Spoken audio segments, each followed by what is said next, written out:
Hey, welcome back everybody. Great to see you as we start a new week here in December, and this week is going to be a bit of a doozy for a lot of folks as we continue to track what will likely be a major storm system. Honestly, probably the most impactful we've seen in at least a couple of months here through much of the eastern half of the country. And this storm, it's going to bring everything from severe weather to winter weather to a whole lot of wind and likely widespread power outages for certain areas. So again, it's very important that you kind of stay up to date with this storm system as we continue to track it as we go through the rest of this week. And as I always say here at the beginning of these videos, a great way to do that is, of course, by subscribing if you haven't already. Like the video if you like it, and of course, comment. Let me know what you're seeing out there and kind of what you're expecting as we continue to analyze these models for, again, this big-time storm system coming up now within really about that 5-day mark is when we should begin to see those impacts for a lot of folks. So obviously, that's going to be one of the big focuses of this video. I'm definitely going to break down that system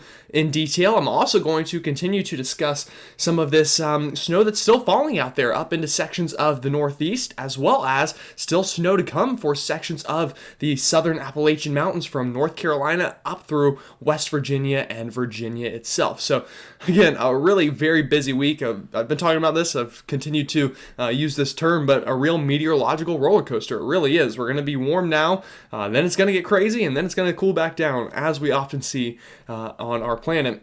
At the end of the day, the weather is just a big old balancing act of all of our planet's temperatures and conditions. So with that said, though, I'm going to stop rambling on here and let's go ahead and jump right into the video. So starting off with our water vapor loop, as we normally do here in the morning, and you'll notice it's really not all that different from what we've been seeing the past couple of mornings, continuing to see this kind of upper level pattern, allowing for this big plume of moisture to continue to flow through the southern half of the country. Now, this moisture has begun to slowly work off to the south and east, and eventually will work its way offshore, leading to a bit of, nicer conditions here into the mid-Atlantic, but overall, not all that different from the past couple of days. Now, one thing that is different is kind of what's going on the backside of that. So we did get a lot of snow yesterday through sections of Maine, New Hampshire, Vermont, and if you're watching from that area, let me know how much snow you got. How much snow are you waking up to this morning out there on the ground? I'm willing to bet for some folks it's a pretty healthy dose,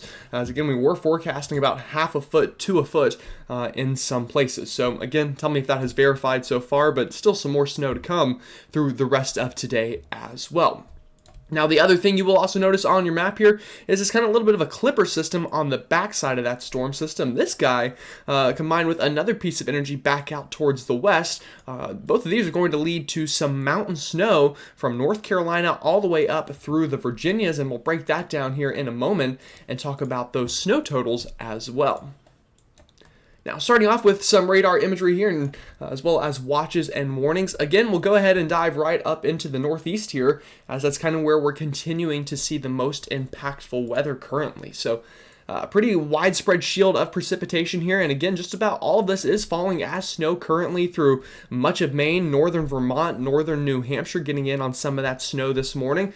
And we still have winter weather advisories and winter storm warnings in place for these ongoing wintry conditions that continue from Montreal all the way back towards Augusta, Maine, even up into Bangor, Maine, then through Concord, New Hampshire, even still seeing some light snow showers around as well. Now, outside of that, again, the other kind of system, if you will, is this clipper system that's moving through the Ohio River Valley right now. Most of this, from the reports I'm seeing, is falling really is just rain right now, and that likely will continue through today.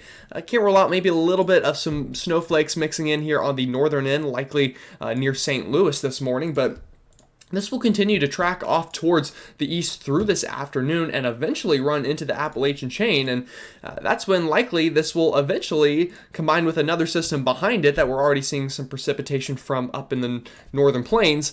Both of those will eventually lead to some mountain snow here, again from North Carolina all the way up through the Virginias.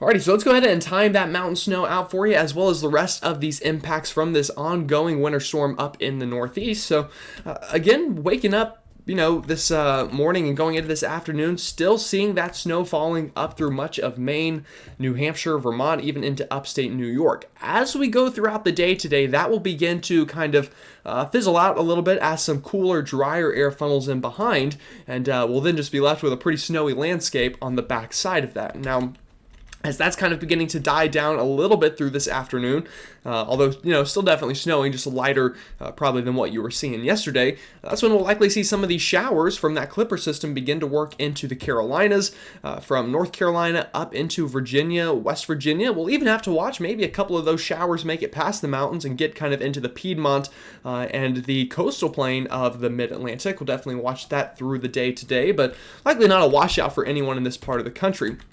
Now, it's going into kind of overnight tonight and into early tomorrow morning that things really begin to pick up here through sections of the Ohio River Valley and into the southeastern United States mountains. So, again, waking up tomorrow morning, this is when we'll pretty much be all clear in the northeast from that storm system, finally beginning to kind of shovel out from some of that snow. Definitely some back-end snow showers left over, but nothing that you're probably not accustomed to for this time of year.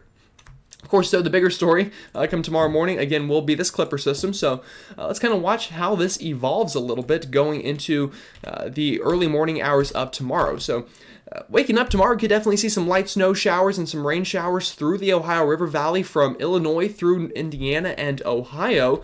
Nothing crazy, not very heavy precipitation, but definitely enough that you'll see it falling and will definitely, kind of hit the windshield a little bit. But I wouldn't imagine we get any kind of crazy accumulations out of this, if any, kind of through this circled stretch on your map. Likely more of a dusting, maybe isolated spots hit half an inch of snow, but pretty minimal travel impacts out of this one.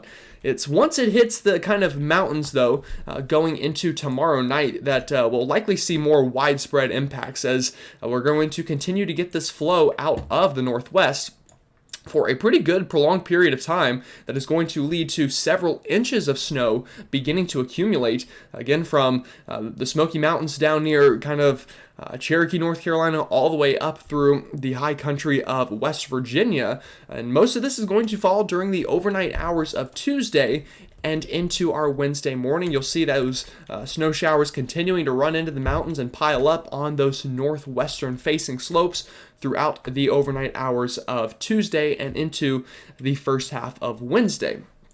Now, what you'll also notice here on this map as it kind of clears out going into Wednesday afternoon is just look how impressive this trough is that we're dealing with.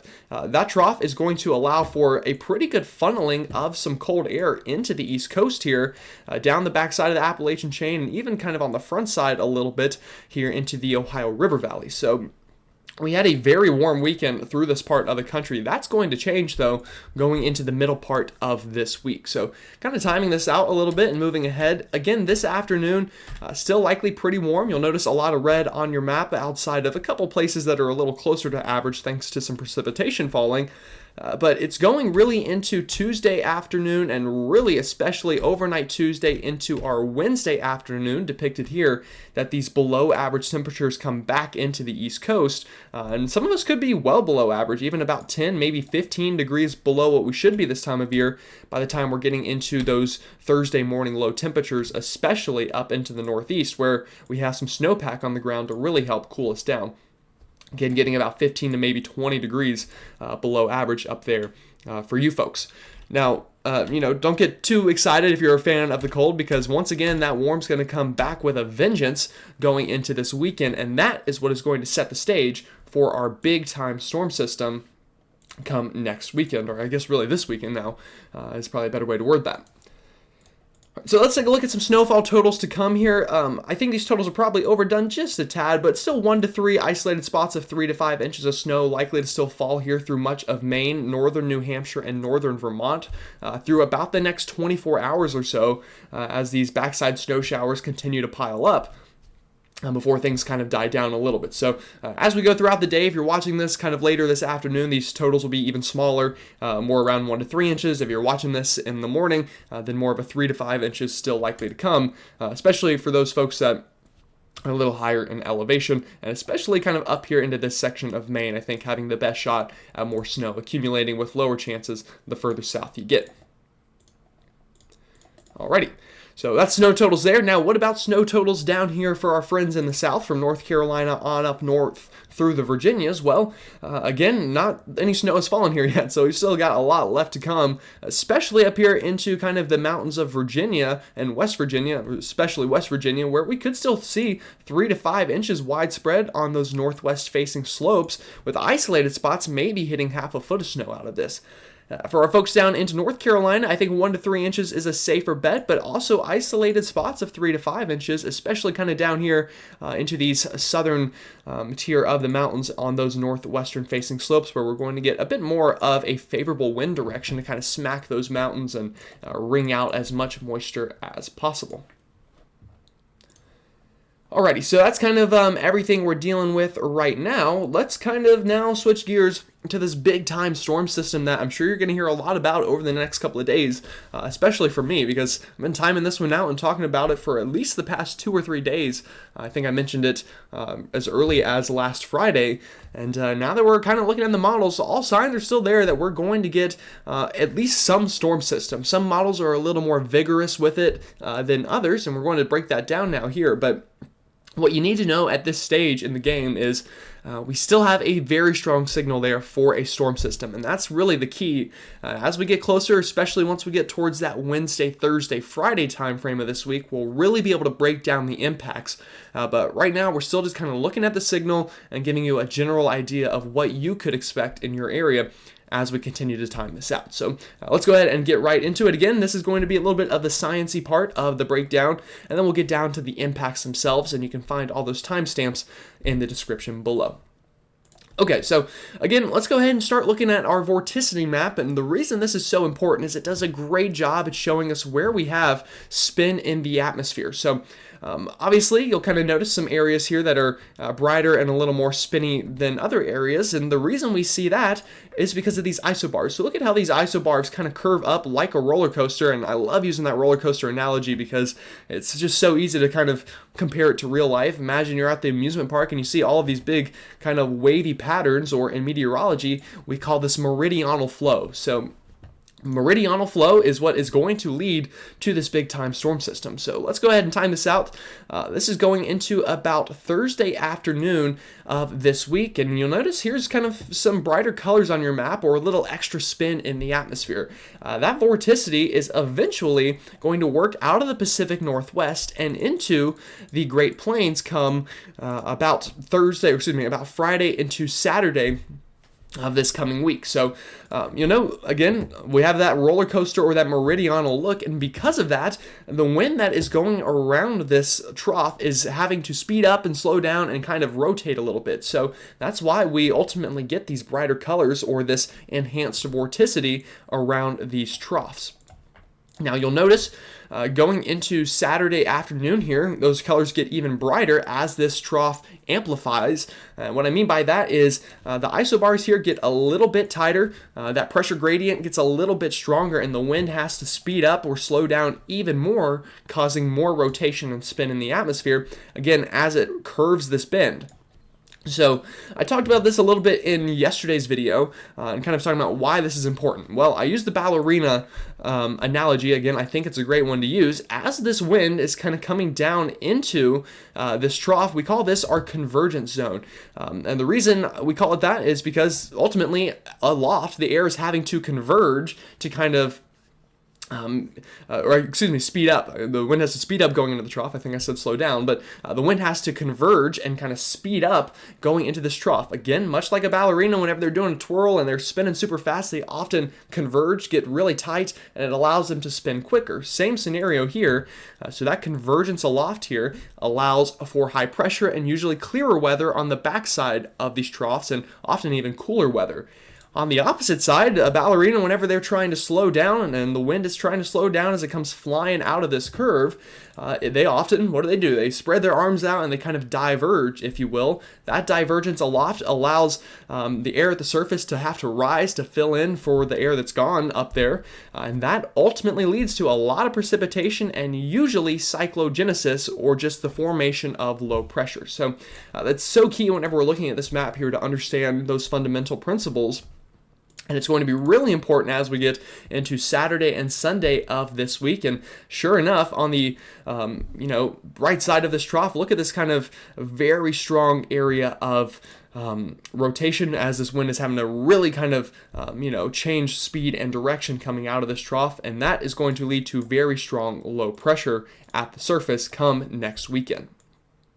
So again, you'll notice this is, I don't know if I mentioned this is our European model run from overnight. And going into next week, you'll see this trough continue, the colors to get brighter, that low pressure gets even stronger as it continues to move off. And on our latest European run, at least, it moves this trough right through sections of the Ohio River Valley, right up the Ohio River into the Midwest, and then through the Northeast, going into early of the following week, about 7 to 10 days out. So now that I kind of broke down the science behind that, that was the European model. Let's look at the GFS, kind of see what differences we have. Again, here comes the storm system this weekend. There's that trough we've been talking about.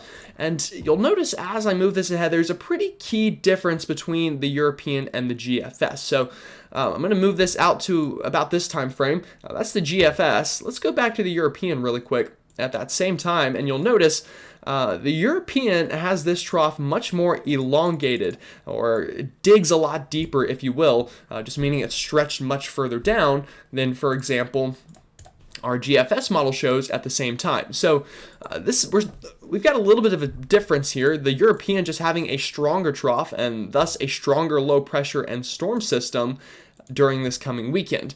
Now, I will tell you, based off of my experience, I'm going to lean towards the European here a little bit, just because the GFS tends to lag behind a little bit on how strong these troughs get, and often they dig deeper than the GFS model shows at this time frame. Also, if we look at our GFS ensemble members, you'll notice here's that trough in blue this time, just a different map to show it to you, and it digs quite far south here on the GFS's ensembles, or just kind of the other runs of the GFS that they kind of average out here. So again, all signs are still there for that big storm system, and that's the important takeaway here as we continue to look at this. So now that we've kind of, broken down all the nerdy stuff behind this, let's talk about what kind of impacts are we going to see, because obviously that's pretty important, and at the end of the day, probably why you're watching this video. So let's move this ahead into time. Here comes that storm system out of the Rockies going into that Friday to Saturday time frame on our latest European model. And again, there you go. That low pressure begins to develop as that trough strengthens. And by the time that we're waking up on Saturday, we've got a pretty big area of some rain kind of forming here through sections of the Ohio River Valley, back down towards Arkansas, Texas, Oklahoma.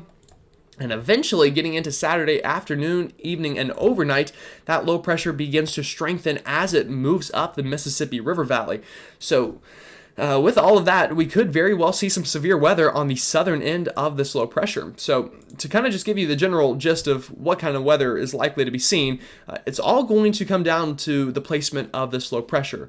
Likely on kind of the southern end through this area, we're going to see some severe weather from the low pressure. On kind of the back end here, we're going to see some sort of snow, and then kind of everywhere in between here, it's just going to be a lot of rain and some wind. So again, we really need to, I can't stress this enough, it's going to be oh so important finding out where this low pressure itself forms. And unfortunately, in our science, being about a week out here, we just really can't tell you the exact placement. We've got the general idea, and going into next Sunday, likely we have a very strong low pressure moving through the Midwest, bringing near blizzard conditions on the backside, severe weather on the front side, and just rain and wind kind of in between. And you'll notice all of that continues up into the Midwest, into the Northeast by the time we go into next Monday. And this is downright just a very vigorous system, and you'll notice it's beginning to kind of occlude here on our map. And what that basically means is the storm is at max intensity as that cold air wraps around, and we get this very tight pressure gradient between that warm front on the front side, the cold front on the back side. And the stronger the pressure gradient, the stronger the winds are going to be. And ultimately, that's where we're going to see really big impacts out of the storm before hopefully it moves out by the time we get into about that 8 to 10 day period away. So again, a lot of time to still go and a lot of details to still break down. So let's go a little more in depth with these different details. I'll talk to you about the severe weather threat really quickly. And the easiest way to kind of look at this and gauge this is where are we going to have the most instability in the atmosphere? Because we know we're going to have the wind energy with a big storm like this. The bigger question is, where is that instability going to show up? And right now, our European model feels pretty confident we do get some moisture return and some instability into Texas, Arkansas, and Louisiana on our Saturday, which, anytime you see this much instability with that much wind shear, definitely spells trouble. And that small line of instability continues to push off to the east into our Sunday afternoon, getting into potentially Georgia, Florida, and the Carolinas, and eventually maybe even into the Northeast, we could see enough instability return that we could have some severe weather out of this storm system. And in fact, the Storm Prediction Center already lining up a bullseye here at 6 days out, meaning they are also very confident a big storm is coming and likely to bring some severe weather. Right now, the best shot for Saturday afternoon looks like East Texas, southern Arkansas, and much of western Louisiana having the greatest shot of that severe weather about 6 days out. And this map will change, more maps will be added, but again, this just kind of hits home that point that we've been talking about. We're gaining confidence that this storm is coming and it's going to pack a punch. Now, the other thing I'm sure many of you care about is the snow side of this, obviously, and I don't blame you. Our latest European ensemble runs from overnight showing the chance of at least an inch of snow falling within a 24-hour period. Well, we've got a big swath here, and again, all of this is going to move based on the location of the low. If the low is further over here, this whole blob of snow will move with it. If the low is further up this way, the whole blob will move that way. So again, maybe don't look at the exact placement of this right now, but just know that there's going to be a big swath of snow with this storm system that likely drops at least a couple of inches, maybe even more than that in certain places. And again, we'll time that out as we get closer, and potentially even, once again, some backside northwest flow out of the storm system going about a week or so out. All right, 2 more maps I'm going to show you, then I promise I'll let you go here. This one I think is super important, though. This is our wind gust map, and you'll notice as I move this ahead in time, this is one of the biggest reasons I'm concerned about this storm system. Going into next Sunday, look at these wind gusts moving through sections of the country. Widespread tropical storm force winds through much of the Ohio River Valley, potentially into the mid-Atlantic through the Northeast. Really just about everyone east of the Mississippi here is getting in on very strong wind gusts with this storm system, and my oh my, getting into overnight Sunday, winds absolutely howling as the storm hits max intensity and begins to occlude. So if it is snowing on the backside, it's going to be blowing snow. If it's raining on the front side, it's going to be blowing rain. And again, with this much wind energy, any instability that is there, we're going to see some very potent storms move on through. So, and again, you'll notice moving this into the Northeast, getting close to hurricane force strength in places. Of course, again, as I've said many times, don't necessarily look at the location so much and just focus on the impacts. We'll, nail down the location a little bit later on. Okay, so I know this video has been a doozy. Trust me, I'm tired too, and it's very early in the morning for me. So let's go ahead and take a look at temperatures now. The last thing we'll look at before I let you go. Again, cooling down for the later half of this week as that cold air moves in. Then we warm up again in front of the storm system going into this weekend before on the backside those temperatures come crashing back down to well below average through much of the southeast, mid-Atlantic, and potentially even Ohio River Valley and northeast going into early next week.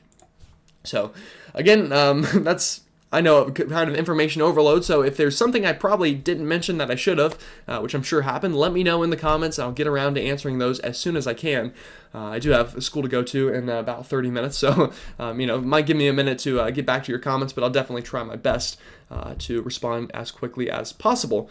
Also, I did want to say thank you. I didn't at the beginning of the video because I didn't want to make the intro too terribly long, but really, sincerely from the bottom of my heart, thank you to all of you who have tuned in the past couple of days, all the new subscribers. We've had very impressive growth over the past week or so. Last week, Monday, whenever I recorded this video at the same time, we were at about 1,500 subscribers. Now we have like 800 more than that. So, again, very exponential growth over this bit of time, and again, just really means a lot to me.